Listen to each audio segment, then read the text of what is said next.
Good morning, viewers. Welcome to Consumer Shorthand classes.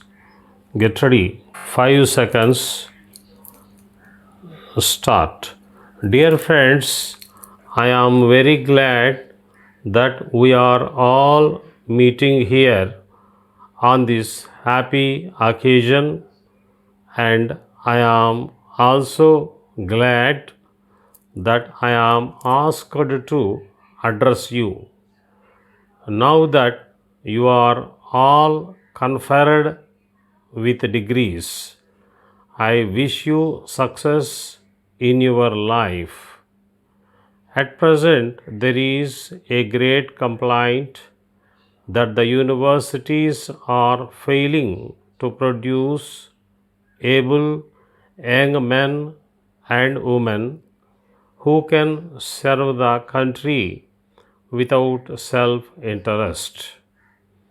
I have been a teacher for over 40 years of my life, being acquainted fully with the functioning of universities. I would like to explain clearly the real factors that are responsible. University is essentially a corporation of teachers and students. The relations between the two have been of a sacred character. The kind of education that we provide to our youth is determined mostly by the kind of men and women we secure as teachers. At present, the condition of teachers is deplorable. They are not placed above want.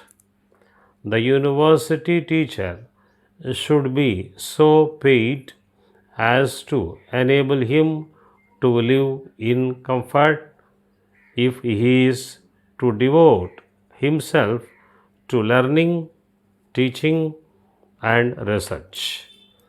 As they are low paid, best intellectuals are seeking attractive jobs elsewhere and they are not willing to act as teachers in universities.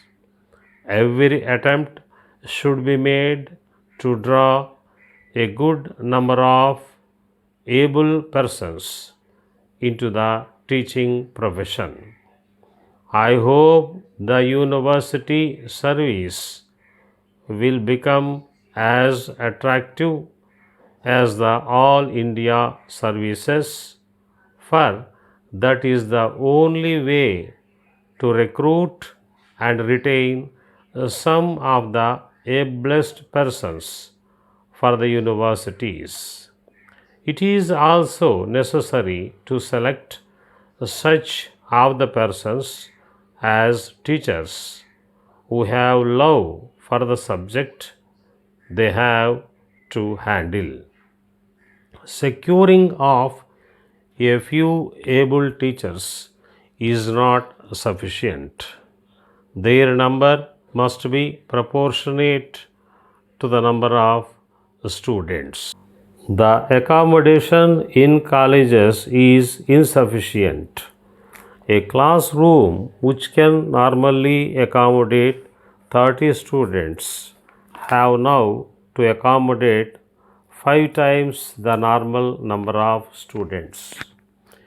It is no doubt true that such overcrowding is not conducive to the students to get adequate tuition or moral guidance. Some of the educational institutions have become commercialized and adopt the shift system as in factories.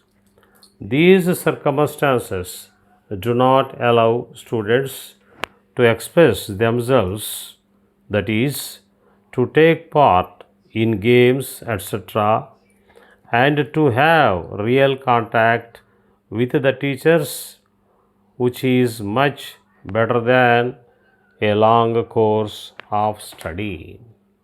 It is therefore necessary that our colleges should have restrictive admissions, have adequate staff, and there is a living communication across the table with a wise teacher. Another great factor that detracts the attention of students from their studies is politics. Though all politicians agree that students should not be dragged into politics at tender age, yet in practice, students are being used to achieve their goals. This is the reason for indiscipline among college students. Every effort should be made by politicians not to disturb students from their studies. In addition to this, students who are physically fit should be encouraged to join National Cadet Corps, whose membership gives discipline, teamwork, and dignity of labor. If all the obstructions that are standing in their way are removed and proper attention is paid to studies, the students will no doubt become best citizens and the best asset of the nation. It is clear that the environments are not conducive to full developments. Dear parents, you are aware that we are meeting once in a year to celebrate our annual school function. We shall be holding this year's function at the end of April instead of in July as proposed earlier. Our school has produced great persons like our Chief Minister, who has agreed to preside over our celebrations. We desire to conduct sports, etc., and include the presentation of prizes in the program of our function. While learning, our students have produced many varieties of things like tapes, rollers, towels, etc. We desire to sell these things at the school exhibition at cheap rates. Those who want to buy them can do so by paying the price at the counter and can take delivery then and there. This will give you the opportunity of seeing the works of your children while at the same time enjoying a pleasant afternoon in the school playing fields. Members of the staff will be available during the afternoon to talk to you about the progress of your son or daughter or to answer any question you may like to ask about the school, and I hope to have the pleasure of meeting as many of you as possible on this occasion. Further details of the memorable day will be sent soon after the program is finalized. I request you all to make it convenient to attend the annual celebration and make it a success. Yours sincerely.